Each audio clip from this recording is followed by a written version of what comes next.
চ্যাম্পিয়নরা কিভাবে বিদায় নেন ভালো করে দেখালেন বিরাট কোহলি ও রোহিত শর্মা। ক্যারিয়ারের সবচেয়ে ভালো সময়টাই বিদায় বলার মোহ সামলাতে পারলেন না ভারতের এই দুই কিংবদন্তি।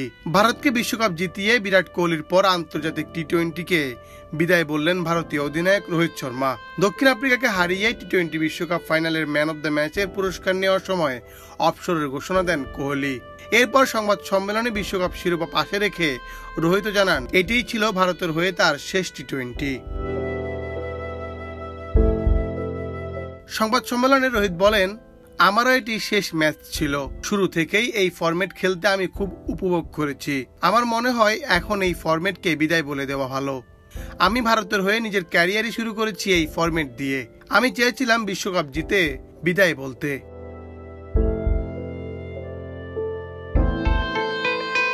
বাকি দুই ফরম্যাটে ভারতের হয়ে খেলা চালিয়ে যাবেন জানিয়ে রোহিত বলেন, টি-20কে বিদায় বলেছি, টেস্টে ও ওয়ানডেতে ভালো করেই খেলবো। 37 বছর বয়সী এই ক্রিকেটারের চাওয়া ছিল বিশ্বকাপ জিতে এই ফরম্যাটকে বিদায় বলতে। শেষ বল করার সময় তিনি আবেগপ্রবণ হয়ে পড়েন। এমনকি পোস্ট ম্যাচ প্রেজেন্টেশনে কিংবা সংবাদ সম্মেলনের শুরুতেও বারবার গলা ধরে আসে রোহিতের। সংবাদ সম্মেলনের শেষ প্রশ্নের জবাবে জানান অবসরের সিদ্ধান্ত। তিনি বলেন, শেষ বলটা খেলার সময় খুব আবেগপ্রবণ হয়ে পড়েছিলাম। আমি এটা খুব করে চাচ্ছিলাম, ভাষায় প্রকাশ করা কঠিন। এই মুহূর্তে বলতে চাইনি আমি কি ভাবছি, আমার মনে কি চলছে। তবে আমার জন্য খুব ইমোশনাল একটা মুহূর্ত ছিল। আমি যদি আমার ওই মুহূর্ত স্মৃতিতে তুলে রাখতে পারতাম তবে এটা সম্ভব নয়। তবে এটা সবসময় আমার মনে থাকবে।